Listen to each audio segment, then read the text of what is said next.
comics for the apocalypse. We're meeting in an abandoned cafe at the edge of a future catastrophe.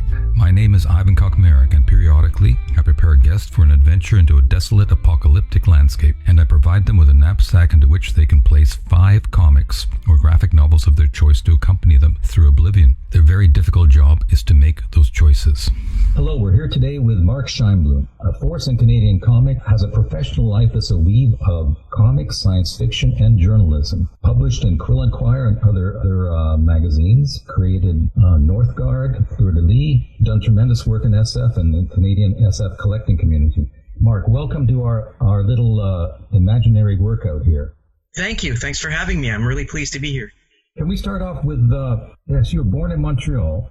Born in Montreal, April 1st, 1963. Yes, I was born on April 1st. Oh, same as Ted Steele, one of the old Canadian artists. No kidding. Did that Speed Savage cover just behind me. Right, I love that illustration. Yeah. He's an April Fool's Day guy as well. There's a couple of other people in the field, too. I forget who now, but there was someone else. I can't remember who it was. Can you share with us a little about growing up in Montreal and tell us about your first comic book experience that you remember? Well, I grew up in Montreal. I grew up in the primarily English-speaking parts of Montreal, the primarily, ethnic areas of Snowden and Côte-Saint-Luc. Some of my, I was a 60, I was the tail end of the boom. I'm sort of like, 63 is sort of the cusp between boom and X, so I was never sure which bucket I was supposed to be part of, whether I was supposed to be a boomer or hate the boomers. So we're called cuspers. We're a special category all to ourselves. I heard someone describe it once, like being born in 1963 was like coming to a party but being made to clean up after everybody else. You still got to experience the 60s a little bit, but mainly a 70s guy probably. Yeah, my memories of the 60s, like I don't remember the Beatles. I remember the Beatles cartoon, that kind of thing. And not the Jackson 5, but the Jackson 5 cartoon. Now, Rocket Robin Hood and Hercules. Those were actually Nelvana things, too, produced by Nelvana Studios, Rocket Robin Hood and the Beatles cartoons. I think that was before Nelvana. That was quite a bit. Yeah, but Clive Smith worked on that. Oh, that's right, of course, yes. And you're right, it was before that. But Can you tell me, what is your first recollection of anything to do with comics? Well, I remember them from the beginning. My clearest early recollection is we used to live in a duplex on Westbury Street in Montreal, Westbury Avenue Street, I don't remember. And the landlord's son had a huge collection of old comics in the basement. Our washing machine was in the basement, and we'd sometimes go down there, and there was a couple of old armchairs, and there was this big stack of comics there. And he didn't mind if I read them. So it was all sorts of stuff. It was mostly... He had eclectic taste. It was mostly not superhero stuff. It was mostly horror and like the DC science fiction stuff, like Strange Adventures and Mystery in Space. These were the reprints in the early 70s of the 50s stuff. So I had a very eclectic introduction to comics in that I was reading reprints before I was reading the new stuff. Now, how about, I remember the 60s as being a big, besides comic books, being a big science fiction culture. Yes. And authors like Heinlein, Clark, Poe. Yeah, I mostly missed that because I was 6 in 1969. But how did you get into science fiction as well? Well, it was very similar. I mean, my father read it to a degree. It was, and I don't honestly know. I gravitated to it. I think I blame Rocket Robin Hood, and Star Trek. I guess I watched it. I didn't quite understand it, but I watched it. The Scholastic Book Club. I don't know if you're familiar with that. Yes. Yeah, Arrow books, Tab books. In school, we could pick our own. I mean, it still exists to this day. Yes. Scholastic has some of the best marketing of any publisher in the world. Well, I had 25 plus years as a teacher, and we ran into a lot of course, yeah. Stuff. And I mean, Scholastic is now probably the biggest publisher of graphic novels and comics in the world. Yes. I bet. They're the little order forms, the catalogs. I think one of the first books I remember reading was Runaway Robot by Lester Del Rey. And there was another one called Trapped in Space by one of the Golden Age authors, but I don't want to... William Tenn, maybe? I can't remember. I believe it was William Tenn. And so those were my introductions. And both, like Trapped in Space was a book that had every science fiction trope you can imagine crammed into like 100 pages. There were hive mind aliens, a pacifist space force that didn't carry weapons, which I thought was really cool. They had to, a young guy who had to rescue in the Space Corps, had to rescue his brother. He had to rescue an alien from a racist taxi driver who hated aliens. It was an alien who lived in a box and he couldn't move by himself. It still sticks with me. Now, Runaway Robot was sort of Del Rey's kind of answer to Heinlein's 3 Heinlein's Three Laws books. It was a book about a robot who everybody, the robot was a sympathetic character, and all the people were chasing him. They thought he'd gone insane, because robots in this world would have brain meltdowns, and they were chasing him everywhere. The poor robot was being hunted almost like by a lynch mob. But wasn't it Asimov who came up with the laws of robotics? It was, but this was Lester Del Rey playing with some of the same ideas. Oh. But in Del Rey's book, there was no such thing as the Three Laws, and robots sometimes would go bonkers. Their brains would fry, and then they'd have to, melt them because they would run around hitting people for no reason. But this poor robot had been accused of being a crazy robot for no reason. Well, what interplay did comics and SF have as you grew up into a teenager? I know one of your first publications was that sort of prozine called Orion. Yeah, well, I know a lot of people lived in two worlds with that, but I didn't have a lot of connection to organized fandom as such. I was sort of all by myself. Montreal was really a dead zone for that stuff. Especially, I came at the wrong era. I was too young for some of the activity in the 60s, and I was too old for the stuff that started in the 90s, so I missed it. So I was really on my own, largely, until I met a few Star Trek fans and started going to MapleCon in Ottawa. And so, for me, it was all science fiction and comics was the same to me. They were different, obviously, but, a lot of my favorite early comics were science fiction comics. So, and these were the great golden age authors who'd sort of just jumped into writing comics. Well, let me ask you now about your first pick. You've got 5 picks to put in your knapsack. Okay. What was your first pick, your go-to book?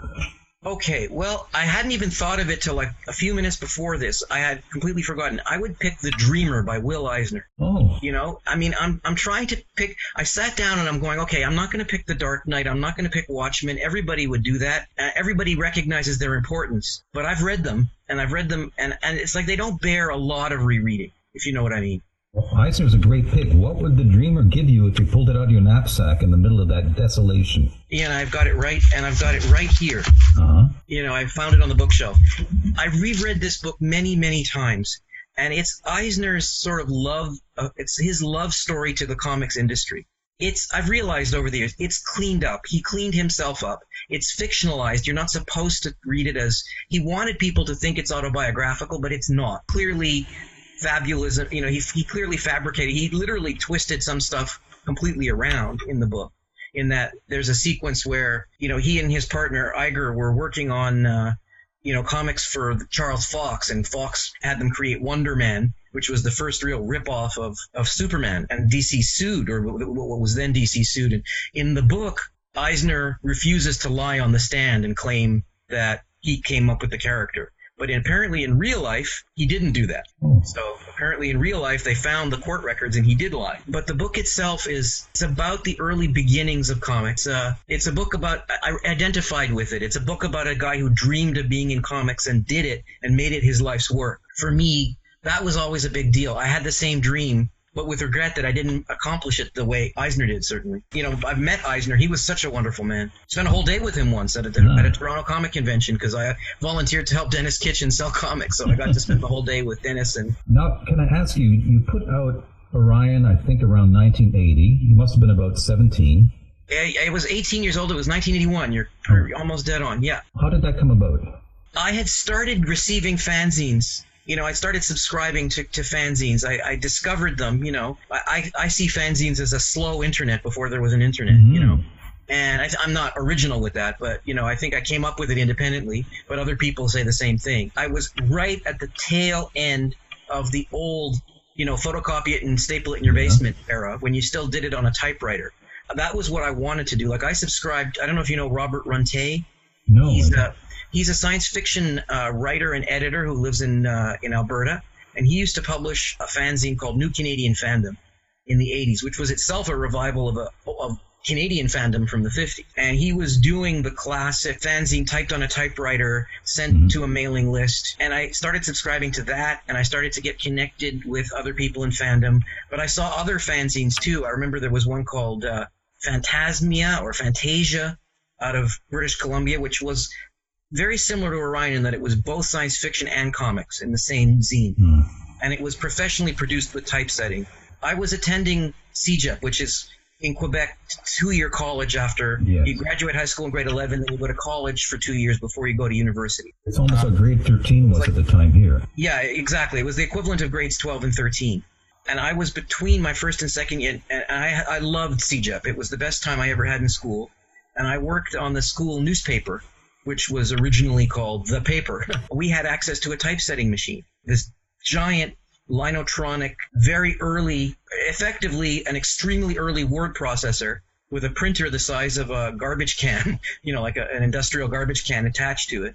You would type, you would put in special codes, and it would output print on slick paper, one line at a time. So we were allowed to use it for personal project if we paid for the supplies. Having access to that and learning how to do basic magazine layout and so forth at the student paper kind of encouraged me to do it. Unfortunately, the student government surprised us one day and sold the typesetting machine out from underneath us between one issue of the newspaper and the other. I'm still angry about that. I was 18 years old. I'm 57 years old. I'm still angry about that. Not only because both it screwed up my fanzine, but also it blindsided the newspaper with no consultation with it. What did you see your future as at that point? Just finishing up high school. What direction were you going to go? My goal was to be a comic book and science fiction writer. I was going to do that for the rest of my life and make my living at that. And needless to say, that did not happen. I mean, making a living at it, I did it, but I never did it full time or as a way to earn my keep, unfortunately. I imagined being a publisher. I was a publisher because I started. I'm jumping the gun here, but I did 2 issues of Orion as a fanzine. Sort of taught myself how magazines worked.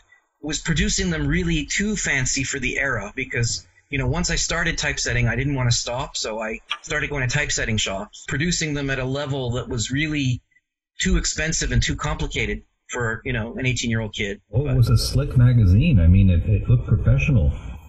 It was. Thank you. It was like, I had a graphic friend who was a graphic designer. My father had a small business, and he had a printer who printed the magazine, the first issue for me. That was a tragic story. The poor man got murdered later, but that's it. He was a very nice man. That's a whole other story. Mm-hmm. But he was mostly a business card and business stationery printer. So the first issue of the magazine had a kind of slightly strange format. It was fine, but it was like the covers were very heavy and it was on white paper. It was printed beautifully, but the costs were like way out of line because he wasn't really the right kind of printer. What sort of circulation did you get with it? Well, I printed several thousand. I printed at least 3,000, which I still have a fair number in my garage, all these decades later. I sold it originally through, the early comic book direct sales market. So it went to comic book stores, what comic book stores there were in 1981. It was still new. Most of the big distributors carried it. Interestingly enough, and this shows you how my parents supported me, I went on a youth tour of Israel that summer after I put the magazine out. And when my parents went to visit Toronto that summer, they took the magazine with them, and my dad went to a magazine distributor, like a wholesale distributor, in Toronto. He got them to carry it. But they needed a code number on the cover, like a stock number. So he got a rubber stamp and he hand stamped 1,000 magazines. So that was my dad, Mark Shainblum. That was the kind of man. What a great parent. Yeah. Generally it's not like that. Generally it's the opposite. It's discouragement about. No, my parents, I was telling my mother is 92 years old. I was telling her this the other day. I would never have been in comics or science fiction at all if it hadn't been for them, because they supported it. They supported me in, well above and beyond the call of duty. And they never threw my comics out. I was lucky because I had to fight my parents and managed to protect them. I still have all of my comics. I do too, except some that got ruined in a flood years later. That's too bad. Yeah. Now, your Matrix book came out in '86, so shortly afterwards. Well, actually, it was I published Orion 1 and 2. I guess it was over a year and a half. The first one came out in '81. Orion 2 came out in early '83, I believe. I'd found one of my neighbors had a printing company, so he printed the second one for me, so it was a much more economical print run. And then in that issue, we started previewing like Northguard and other characters I was thinking of doing in comics. And then I kind of jumped into doing comics because everybody else, the black and white comic book boom hadn't started yet, but the indie comics were becoming a thing. So I decided to go from doing fanzines, which was more of a hobby than a business, and I thought I would actually start my own company. I was following the example of Dave Sim and Wendy and Richard Pini and a lot of other people who were doing it. In fact, I started, after my relationship with the Montreal printer broke down, I started printing it, Print and Litho, the same company that printed Cerebus. And is that how Northguard came about? Yeah, well, I'd had Northguard in my head in one form or another for years. I was friends with Richard Cumley since I was a teenager because I interviewed him for my fanzine. And, when I was 15 years old, I wrote this epic Captain Canuck story, which, is just full of bombast and 15-year-old stuff, aliens and everything. I created my own superhero called Sunray, who was sort of set in the Captain Canuck universe. So I deliberately set him in that weird utopian future that was only 20 years away, But he was this guy who had laser powers. So some of Sunray, my sister drew a picture of Sunray, which is the only superhero drawing she ever did. Some of that ended up in Northguard. Some of the backstory, the high-tech corporation, the character who was Sunray in my 15-year-old scribblings became sort of the mentor figure in the comic, and Philip Wise, who was Northguard, became more of a Mary Sue of myself, although I tried not to make him too much of one. And when did the first Northguard story get published? Was it around the same time as the Matrix book? No, it was a couple of years earlier. I remember precisely because I happened to bring a copy to Gabriel Morissette, who was the artist, and it was his birthday. So it was September the 24th, 1984. Oh. September the 26th, I beg your pardon. The first issue of Northguard, the first comic I ever published, not counting the comics in the fanzines, was in 1984. Well, now before you tell us a little bit more about that and the progress to the Matrix book, can we have your second pick? My second pick. Well, I have so many, but I think the obvious one for me would be the complete run of Captain Canuck by Richard Cumley and George Freeman. And why that? That book, I can't emphasize enough how important that comic was to me. We all know, and it's no insult to Richard to say that it was kind of wonky and funny at the beginning. Richard was not a comic book guy. He came at it from a completely different direction. He understands that, I think. Oh, he does. He clearly understands it, which is why he's let me write Captain Canuck on occasion, But it was everything I wanted to, everything that I was interested in distilled into one place. I was an early Canadian nationalist at a time when that was not a very common thing. In the 70s, it was very gauche to be, Canadian nationalist, or we didn't even celebrate, maybe it's because I grew up in Quebec, we didn't even celebrate Dominion Day or Canada Day to any significant degree. It just didn't happen. Later, once the PQ got elected, which was roughly around the same time, it became a bigger thing because it became a kind of anti-Quebec nationalist thing. But when I grew up in the 60s and 70s, it was, you were a dork if you flew the Canadian flag or if you cared about it at all. Now, were you aware of any Quebecois comic stuff going on, too, around you?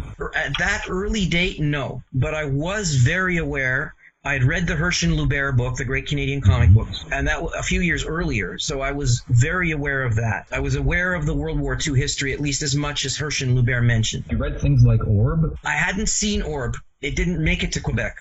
This was the problem. I met Jim after. I was sort of vaguely aware of it. I got in touch with a lot of the Toronto comic scene through Ron Kasman, of course.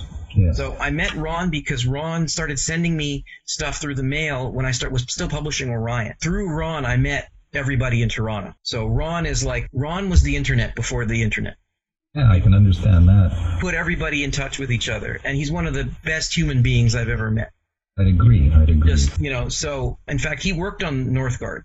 He was supposed to have been the inker and the letterer on the first issue of Northguard, but for various reasons it didn't happen. He got busy with other things and he couldn't do it. Ron was sending me stuff. I was going to publish some of his comic strips in Orion, but the third issue of Orion never came, or it came many years later. I was doing some PDF versions of Orion much more recently. But I met Jim Whaley and found out about Orb later. I got very well acquainted with all that material when John Bell approached me to do John Canuck Comics, and we were doing all the research for that. So I didn't know how that happened. So John Bell approached you? And did you Yeah, start well, up the John publishing John company was one of because the other people whose fanzines I was subscribing to. He had a Canadian science fiction fanzine called Borealis. Yes, I remember that. And it was a beautiful fanzine, again, very influential Yes. on me. I think he did that with Leslie Choice, who had Pottersfield Press, still does, as far as I know. And I published one of Leslie's stories in Orion 2, in fact. So John was also very influential on me. Because John, I really looked up to John. He was a few years older than me, and he also had the same Canadian nationalistic attitude. We had a mission. We wanted to create Canadian science fiction and fantasy and comics. That was our mission in life, because it didn't exist. At that time, too, I think John was also buying up every comic ever published in Canada during the 80s. Exactly. And acquiring this great archive that he finally donated to the Library and Archives of Canada. Exactly. Yeah, and because he worked there. Was he working there when you met him for the Yes. first book? Yes, I believe he was, yes. I remember that he was in Halifax for a while, but then he moved to Ottawa. It was roughly around that point that he came to Ottawa. And yeah, and that connection, I mean, I've been in touch with John ever since. And so John was very influential on my decision to do Orion and to do Canadian comics. And I found I got connected to that more literary, historical side of the field then. And I corresponded with him. And I don't remember the details precisely, but he told me he wanted to do a book. When I started Matrix Comics, he wanted to do a book about the history, a guidebook to Canadian comics. And I decided I would do it. It was crazy, but I decided I would do it. How did that book, the look it has, how was it assembled? How did that come about? Oh, my God. John he literally sent me all these archive quality comic books by mail. And I had a friend who his name was Paul Gott. You may know his name because these days he's higher up in the New Democratic Party, and he was one of the candidates to replace Jack Layton when Jack passed away. Yes. Pardon me for mixing up the Laytons. Paul is also a great character, and he was he had a punk band called the Ripcords. He was the director of the CRSG radio station at Concordia University in Montreal, and he was a graphic designer. He had a graphic design firm for many years. So he agreed to design the book for me for something I could afford, but this was just before the era of desktop publishing, so we were still doing it the old way. So we were right on the cusp. I mean, some of it was more modern, like it was photo typesetting. I was having the book typeset at QSASET, which was the Concordia University Student Union's own typesetting shop, but it was very expensive. It was expensive desktop publishing, and I was having all the comic book covers shot on photostatic cameras because there was no scanning. It was all photographic. And I just came across all this material the other day. I opened a box, and there's all these blackened pages that, like in the old days we did layout with hot wax. You would run hot wax on. So I opened a box, and there was all the original pages from Canuck Comics stuck to the page, but black. All the wax had hardened and turned black. So John wrote the script, wrote the manuscript on a typewriter, and I gave it to the typesetting shop, and then I gave all that to Paul Gott, and Paul did the interior design. He did a beautiful job. And other people were pulled into it too, such as Bob McMillan and yes, Ron. I believe it was either Ron or I don't remember who introduced me to Bob. Well, Bob also invited me and a bunch of other people to come to Brampton. Well, I think it's Brantford. Not Brampton. Brantford. Brantford, yeah, for a small comic festival there, but that was, I believe, later. Yeah, I think that was in the 90s. I remember that. Yeah, and Bob was an expert on Anglo-American comics, which was another publisher. Everybody knew about Bell Features and Nelvana and Johnny Canuck, but nobody really knew about the other Canadian publishers. Anglo-American was arguably probably more successful than Bell. Yes. And was more professional, in some ways, because they had a publishing background. And of course, there was Maple Leaf Publishing out in Vancouver that also did beautiful work. So I wanted to try and cover the gamut and cover stuff that Hirsch and Lubert hadn't covered. So Bob wrote an article about Anglo-American publishing, and Ed Furness, and he put me in touch with Ed Furness, God rest his soul, who was one of the artists at Anglo-American. Anglo-American was an interesting company because they bought some scripts from the States. They bought Captain Marvel and other Fawcett characters. So they would literally buy the scripts and redraw them in Canada. And it's really fascinating to see, the two books side by side if you ever have the chance to do that. I have done that, and sometimes the Canadian redraws are, in my opinion, better. Oh, well, the Canadian, some of the artists who drew the stuff in Canada were just awesome. I mean, just, what was the guy's name who did Brock Windsor and out in Vancouver? John Stables. John Stables. Yeah, he was head and shoulders above most comic book artists of his generation. Yes, I agree. And then we also brought in Luc Pomerleau because we wanted to cover Quebec comics, which was difficult because John and Luc had a completely different definition of what a comic book was, obviously. Because John wanted to cover periodical-style comic books, American-style comics. But most French comics are not published in that format. There were some in Quebec, of course, because Édition Héritage did reprints in French of all the Marvel, DC, Archie stuff, although wildly out of sync and often with, laughably bad translations. And they had also a few original comics. A few. Series, Yeah, they had something called... They had a couple of comics based on Quebec TV shows. Yes. Yeah, and there was a guy there named Robert Schoolcraft who was sort of their in-house. He did a lot of their lettering, but he was also an artist, and he did the odd original book. Héritage would occasionally pop out a book. They were primarily a printer. They were a printer called Payette and Sims. And like a lot of the American comic book companies, as I understand it, they used the comics to keep their presses going. It was a way so they never had to turn the presses off. Because it's very expensive for a printer, an offset printer, for the presses to be sitting idle. So in a way, it was cheaper for them to just keep printing the comic. Well, what I like about books like Lou Baron Hirsch's book and your Matrix book, Canuck Comics, is that they champion Canadian comics. And when I give talks on them, the most common question I get when people come up to me after the talk is, I didn't know we had our own comics. I know. And this is what gets me in my gut. It's like, to this day, I mean, it's better now. I feel like that mission that me and John and Jim Whaley had of, and to a degree Richard Cumley, although he had a different motivation, of creating something Canadian, very Canadian, and it succeeded. There are, some of the greatest comics of the last 20 or 30 years have been produced by Canadians, but we still don't have a stable industry. There's no Marvel here.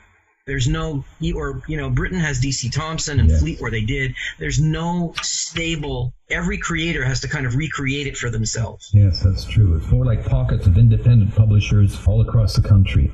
And that's sad. I mean, it is sad. I mean, it's better now, and you don't have to make an excuse for being Canadian or tell a Canadian story. Luckily, we also have web comics, and we have mini comics, and we've made a huge, Canadians have made a huge mark there. So in a way, I kind of feel, well, okay, I've done that. I mean, I didn't do it, but me and John and Jim Whaley and all of us who championed that can feel, I think, that we did something. We kind of brought back the spirit of the Canadian whites from the 40s. I agree, and that's I feel that as one of my impulses as well, is to be a champion. Yes, for sure, Ivan.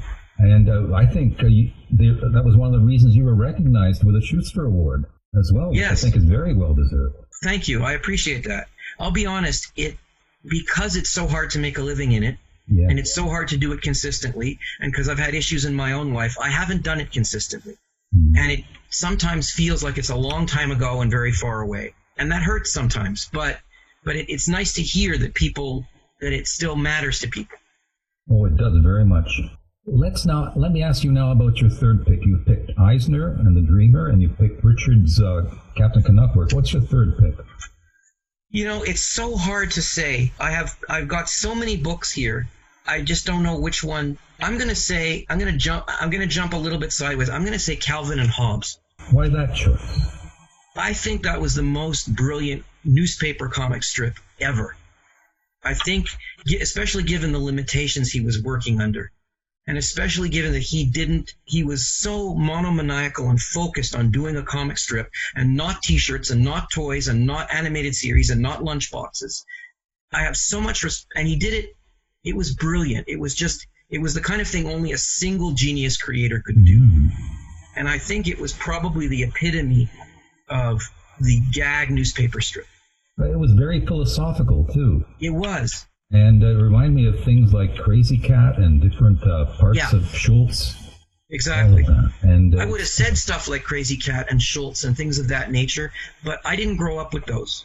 I mean, I didn't grow up with Calvin and Hobbes either. I was already an adult when it started, but it had a big effect on me, and it also, I did write newspaper comic strips a little bit too. I wrote the Captain Canuck newspaper strip very briefly, and you also did Angloman too. And I did Angloman as a newspaper strip, although a different kind. I don't know if you've noticed, but I'm wearing an Angloman shirt. No, I didn't see that. Yeah. So I think I learned from Waterston to a degree about how to tell a joke. I never thought of myself before I did Angloman as a humorist. Everything I did was very dead serious. I mean, Northguard was very much kind of my answer to Alan Moore in a way. I joke. I like to say I was the first North American comic book writer to rip off Alan Moore. So, because I was reading him in Warrior magazine before he started working for DC. So I was reading his original Miracle Man series and V for Vendetta early. But I will say that I might have picked those. I didn't pick Warrior was on the edge of being one of my picks. But it doesn't hold up that well. It doesn't hold up as well as some other purer comics. And I think even Moore would agree with me himself, because he was deconstructing. And a deconstruction is only good for so long. A deconstruction is interesting in its time, but when that time is gone and people are reading it, people misread Watchmen now because they don't understand what it was doing. I also I was doing the realistic comics basically right after Moore, but before anybody else. So at the beginning, everyone was going, "Oh, it's so realistic, it's so amazing, wow!" But then Dark Knight came out and Watchmen came out, and everyone went, "Well, Mark, this is more of the same," So I felt kind of miffed, but at the same time, I was deliberately working in that vein. I had the idea of Northguard before I read Miracle Man, but when I read Miracle Man and V for Vendetta, it changed what I decided to do. I decided to set the comic in the real world and make it as much as possible. And I think that was fine for what it was, but I wouldn't do it the same way now. I guess working in comics is full of irony. Yeah. And just like life is, I suppose, there's no difference. It's very ironic, and it's like, it's ironic, it's wonderful, it's joyous, it's painful. One of my biggest joys was getting to work with some great creators. And I can jump into my next book here because I'll say it. My next book, it's not Ego. This is a book I published myself. But it's Mackenzie Queen by Bernie Moreau. And Bernie Moreau, if I did nothing else in my life, I published Bernie Moreau. I was his first publisher. He did The Jam, which started as a backup feature in Northguard. Before that, he'd already started working on a character called Mackenzie Queen. Mackenzie Queen was his Doctor Strange, a Canadian Doctor Strange, but goofy. It was goofy, it was wonderful, it was fun. Bernie Moreau is, I think, maybe the greatest Canadian comic book artist of his generation, and he's not recognized, and it's not fair. He was very influential on later people like Mike Allred. I don't think he got the recognition he deserved for what he did. I'm not familiar with him. I'll have to check him out a bit more. Yeah, I mean, Mackenzie Queen was later reprinted. It was a 6-issue series, and it changed a lot from the beginning to the end, but you could see the genius even at the beginning. I published all 5 issues of the miniseries under Matrix, and then after Matrix folded, Caliber did a reprint, one of Caliber's like newsprint reprints. It was very much like one of the Cerebus reprints, and it's so worth reading. It's such a brilliant work. If I had to leave all the other ones behind, I would take that one. The Matrix book is done, and some other work has come out. Well, let me tell you one more anecdote about comics, please. Which is, Matrix was the name of my publishing company, so it was Matrix graphic series for the comics and Matrix books for that one book I published. I later changed it to Matrix Comics because Matrix graphic series, I don't know why I did that. It seemed at the time better not to say the word comics. I don't know why. In retrospect, I don't know why I was embarrassed about the word comic. There was one more thing. So we brought Luc Pomerleau in to do the Quebec section on Canuck Comics. And he did it in English, but he wrote a précis in French too, and covered a lot of the Quebec field. There'd been a lot more activity in Quebec for various reasons. Quebec had a different history with comics. Francophones didn't have that weird Anglo-Saxon bias against comics, So it was worth covering, but it really deserved a book of its own, and other people did that later. But I didn't think I could publish a book about Canadian comics without at least acknowledging French language comics. Yes. And then Harlan Ellison called me. That's what I wanted to remember to ask you about. That's so important. Out of the blue, this is my Harlan Ellison story. Apparently everybody in the field has one. I was still living at home at my parents' house. I was 20-something years old. I was asleep on the sofa in the basement at like 9 o'clock at night on a Saturday or something. And my phone rings, and I pick it up. There's this echo on the line, and it's, hi, Harlan, Ellison, here. And I just practically jumped 10 feet in the air. I knew he had a radio show, and I was going, is he calling me live from radio? And it was just the weirdest thing, but he'd seen an ad I'd run for Canuck Comics in Comics Buyer's Guide or one of the other comics trade publications, and he wanted to be part of it because when he was growing up, his favorite comic ever was Purple Rider, which came from Anglo-American. And it did get some distribution in the States near the end when they were in color, and they got an American distributor, and he loved that comic. It's a very surreal comic if you look at it now because it's all about cowboys on horseback with the cliche Indians and all that, but it's also set in the present. So there's cars. Yeah. So it made no sense. It was the Old West, but it was now. But he adored that comic, and he wanted to write something. He wrote this most beautiful essay about growing up with these comics and how you have to be influenced by stuff from everywhere. And it was wonderful. And he did it for me, and he wouldn't take any money, but he asked me to try and find him some of those comic books from Anglo-American, some of the collectibles they made, like stickers and crests. Unfortunately, I was never able to find those crests for him, but I did find a couple of Anglo-American Captain Marvel's Shazam redraws. A friend of mine owned a few of those, and I bought them from him, and I sent those to Harlan.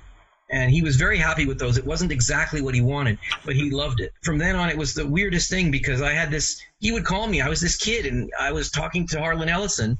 One day he called, and I wasn't home, and my mother answered the phone, but my answering machine was defective, and it recorded the whole phone call. And I heard her talking, my Jewish mother talking to Harlan Ellison and telling him how much of a hero he was to me, and he's just eating it up. It's found comedy. I was so mortified, but at the same time, it was so funny. I met him later in Toronto at the same convention that I met Will Eisner.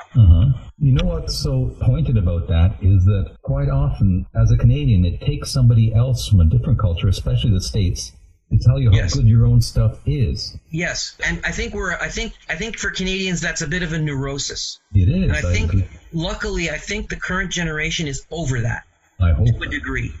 You know, I was having this discussion on Facebook just yesterday, about CNN ran a report about how much better we've done with COVID than the Americans have. Yes. And someone said, it's weird, it feels good when they notice us. And I say, yes, I feel that too, but I don't like feeling that way. It's not important if the Americans notice us or not, but we do feel that way. Now we're getting towards the new millennium. Yeah. You've gone through the 90s, and in fact, it was a new millennium that you met Eisner and Ellison at the cons.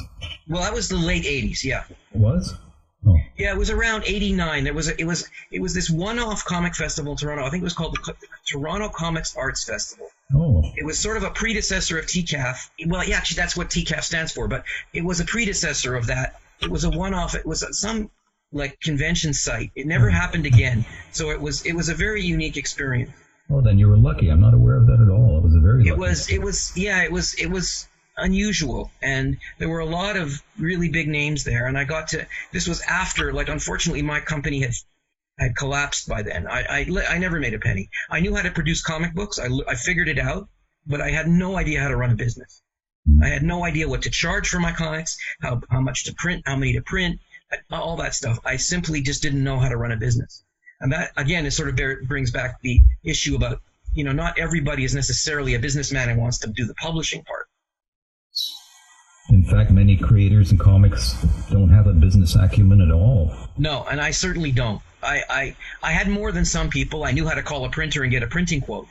But, and that kind of thing. But, beyond, I was lucky that I lived in an era when the direct sales field had just started, and there were many competitors, and you literally, if Diamond wouldn't, or it wasn't even Diamond in those days, Glenwood wouldn't carry you, Andromeda and Capital City would. So, everybody would carry everything because there wasn't that much. and they couldn't afford to not have a product that one of the other distributors had. So it was remarkably easy to break in. The barrier to entry was very low. Not as low as putting a webcomic on the web that came later, but much lower than it had been in the past. So if I hadn't lived at precisely that era, I probably wouldn't have been able to do Northguard. Because I couldn't even, because, Richard Cumley had to spend hundreds of thousands of dollars doing Captain Canuck 10 years earlier, because he had to put it on the newsstand. And I didn't have to put Northguard on the newsstand. It went strictly to the comic book store. Well, let me ask you now about your fourth pick. You picked 3 so far. What would you pick for your fourth pick for the next? This may also be funny, but it's a toss-up. But I'm going to say a lot of the old Batman comics from the 50s.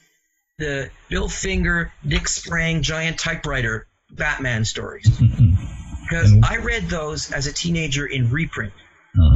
I had some of those big reprint volumes DC published. Like Batman from the 30s to the 70s and other books like that. So maybe that book itself or other reprint, it became, after the Batman TV show, it became sort of trendy in comics. It became, Batman was the Dark Knight. He was the evil, I am vengeance, I am the night guy. And that's fine. And I like that version of Batman. But it meant that we kind of papered over the earlier stuff. And that Batman was goofy, but he was fun, and I loved it. I mean, even then they were out of date. Even then I thought that, Batwoman and Batgirl with the hyphen were incredibly sexist. Even in 1976, that was sexist. I remember Robin and Batgirl, the old Batgirl, being trapped on an alien planet together. And that was just a fun story. It's not the kind of story you would do with Batman now, but it was fun. After Northguard, I didn't do comics for several years. After, I published a number of other comics too. I didn't just publish my own. When Matrix Comics collapsed, I eventually got the last 3 issues of Northguard published by Caliber, and I got Bernie Moreau picked up by Slave Labor Graphics out west in the States, and I just wanted to make sure everybody got published. But after that, I kind of ran into a wall for a little while. But then, in the mid-'90s, the PQ got elected, and we were facing another referendum. All of a sudden, I suddenly found myself becoming a satirist. Gabrielle and I came up with the idea of Angloman. Angloman is sort of the antithesis of Northguard. He's the anti-Northguard. He's the big, goofy superhero, carries an arrête stop sign like Captain America's shield. He lives in the Fortress of Two Solitudes in the Sun Life building in Montreal. I had fun with it. It was Mad Magazine from the 50s and 60s. It was a lot of the French-style political humor that you saw in Quebec that you didn't see in English Canada. So I was influenced by what was being done in Quebec. There was a lot of Harvey Kurtzman. There was a lot of, other parody superheroes I'd seen in the past. Megaton Man, all those superhero parodies distilled into one. And through that lens of Quebec in the mid-'90s when it almost separated, I actually was pitching it as a book. It came out as a book first. I pitched it to a whole bunch of publishers in Quebec. None of them wanted it. In desperation, I'd already been writing a newspaper column for Our magazine, HOUR in Montreal. So I was doing literary journalism. So I knew a few of the publishers. So out of desperation, I offered it to Karen Hyen, who published what was then called Nuage Editions, which was a poetry press. They did poetry in Montreal. They did capital L literature. They didn't do popular culture. It wasn't her thing. To give her credit, Karen just took a chance and decided to go with it.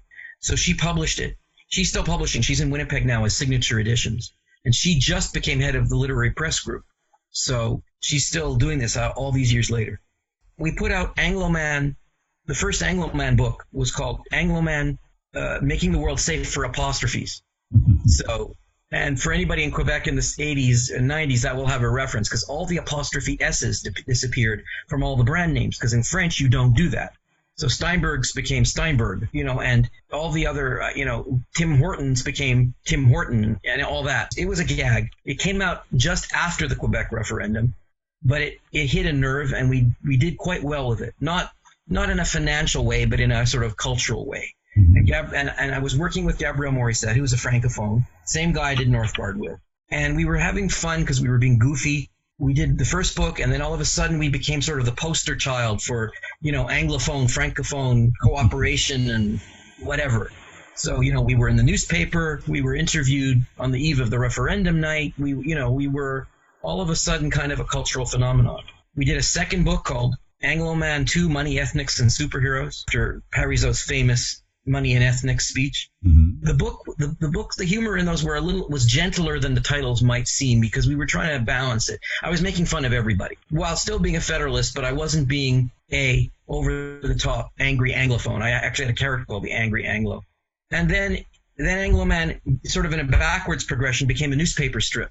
First in a weekly called Hour, and then in the Mirror, I should say, not Hour, and then in the Montreal Gazette.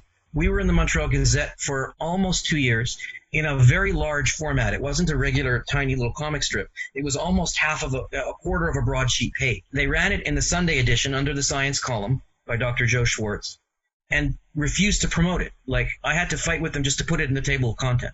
Which of those projects up to that point, Mark, was the most satisfying for you?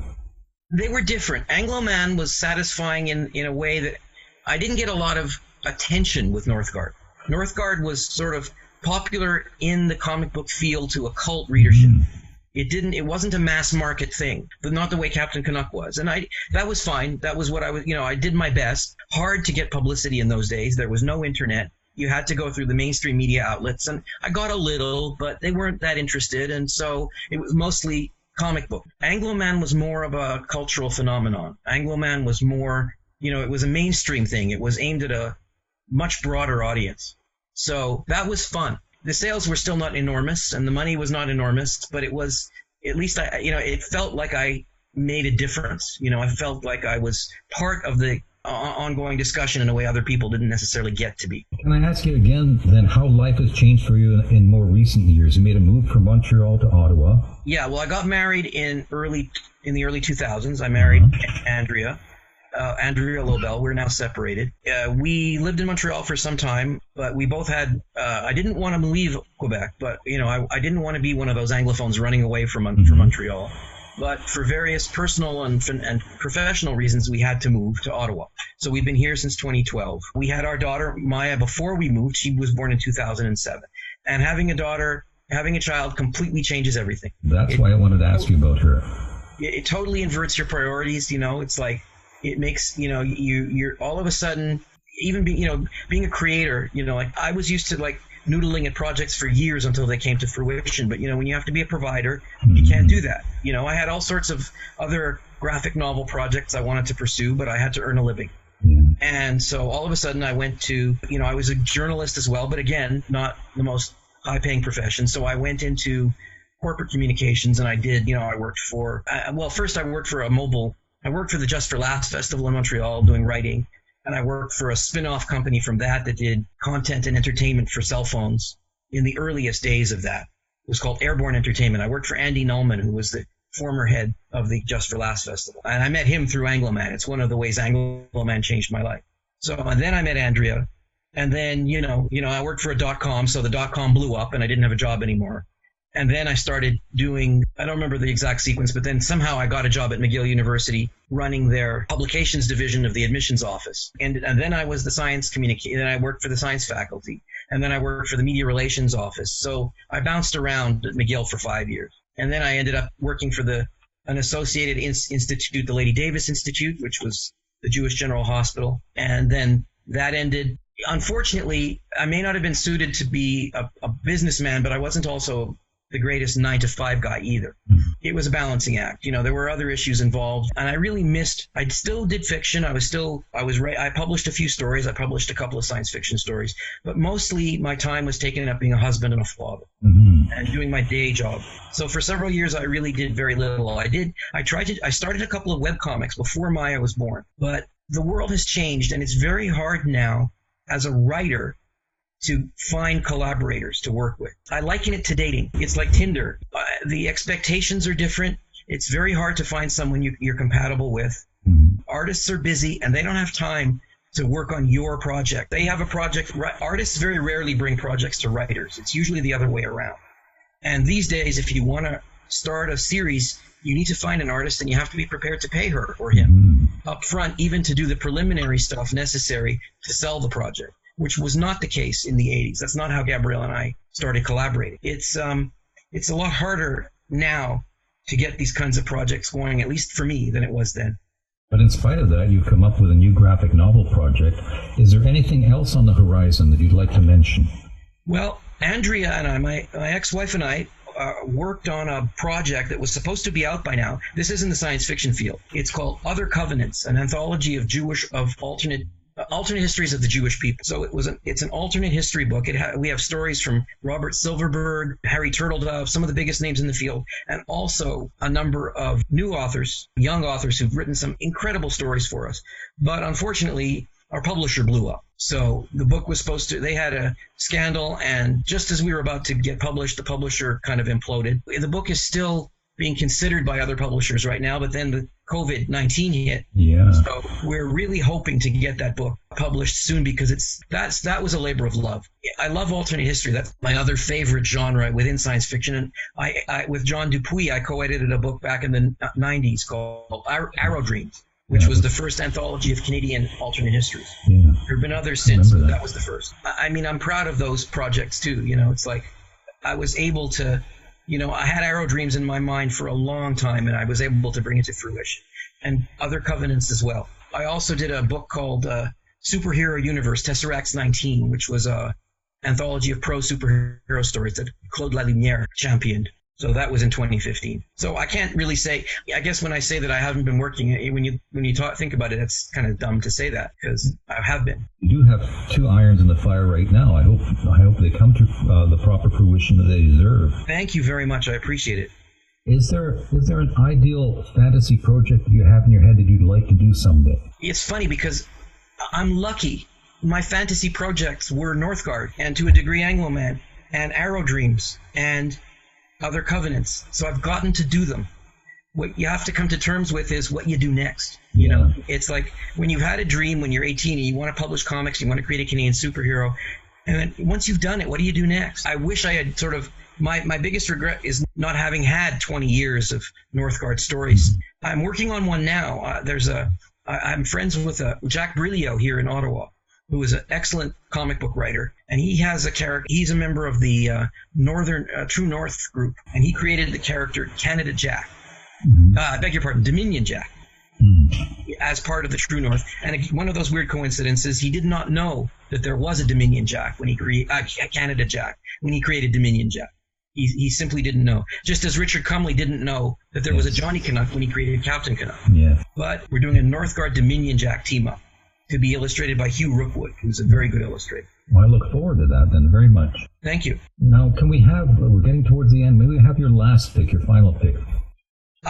It's a toss-up. I mean, I loved the DC science fiction stuff from the 50s, the reprint stuff, Space Cabbie and Star Rovers and Space Museum and all that. But I'm not sure that would take the place. I'm going to say Bone. Oh. Because that was brilliant. Bone was a brilliant series. Again, it's like I tend to gravitate towards the very strong personal vision of a creator. And Bone, at its time, Bone really was something else. I think it was, I was thinking about what I would, the projects I would bring up. It's a toss-up between Bone and Greenberg the Vampire by J.M. DeMatteis. And, that was a graphic novel from Marvel. From the 90s as well. And it was, the first Jewish vampire, as far as I know. That was a great book, too. Again, it doesn't quite get the recognition it deserved. It really is sort of Buffy before there was Buffy, in a way. So it's one of those two. If I could only pick one, I guess I would go with Bone. My last book in the bag, if nothing else, Bone by Jeff Smith. So you picked your 5 picks. So you've already sort of indicated which one, if you had to take only one and leave the other 4 behind, which the one that would be? Is it still the same one? It's the same one. It's Bernie Moreau's Mackenzie Queen, without question. Just because it's really such a brilliant book, underrated because so few people have seen it. Well, it sounds like a very special book. I have to look for it and pick it up. Now, we're coming to the end of our interview, Mark, and I want to ask you, I always ask every guest. Yes. If 2 things, because you're aware of Desert Island Disc, which I model my program on. Yes. One of the things they give their guests is a luxury of any sort that would help them through the situation they're going into. I want you to pick one luxury. It can be anything. It can't take you out of the situation. It can't rectify the situation, but it's something that will give you some sort of comfort as you go through it. You know what? The first thing that occurred to me, and I'm surprised it occurred to me, but I mean, it kind of violates the whole point of the Desert Island Disc scenario. What's that? An ebook reader. I mean, it would, those like a Kindle or a Kobo. Yeah. But that would, that's what popped into my head, because for me, being somewhere where I couldn't read would be the worst exile of all. Well, one thing you do is take a library. Yeah, exactly. The other one would be my daughter. That makes sense. Well, that's a good choice. And I'm going to ask you one more thing that I ask each guest. Sure. If you could have one superpower to help you through this apocalyptic situation, what could that be? Oh boy. I never know what to answer with the superpower question. I've become more and more of a skeptic as I've gotten older, and I've become what they call, there's a term in science fiction now called mundane science fiction, and I didn't accept it at first, but it's sort of this trend in science fiction to kind of dial back the level of fantasy we will accept in our science fiction. So like, faster than light travel is actually fantasy because there's no real way to do it. Unfortunately, that's infected me with comic books too, because I'm constantly realizing that Superman's powers don't work. No superpower can work. But if I had to pick, I would say flight, just because if you're trapped somewhere, at least being able to get off the ground would be a blessing. Yeah, that's a good choice. It sort of straddles the spectrum of superpowers. It's not too high a choice, and it's not reality. And it's one I can sort of see. I mean, it's achievable, although we don't know how Superman does it. They never explain that. No, they don't. In fact, he started off jumping, didn't he? Exactly. And it was the radio show where he started to fly. Yeah. Well, Mark, thanks for taking the time to do this. Well, my pleasure. Thank you for having me. This has been a lot of fun. No, it was a thrilling conversation. I learned a lot about the history that you went through and some of your projects, and I hope that the people that listen to the podcast will be as happy about being informed about them, too. Thank you. I appreciate that a lot. Yeah, I look forward to the next time we can meet in person. Likewise. Thank you again. Thanks again. You too. Bye-bye. Bye-bye.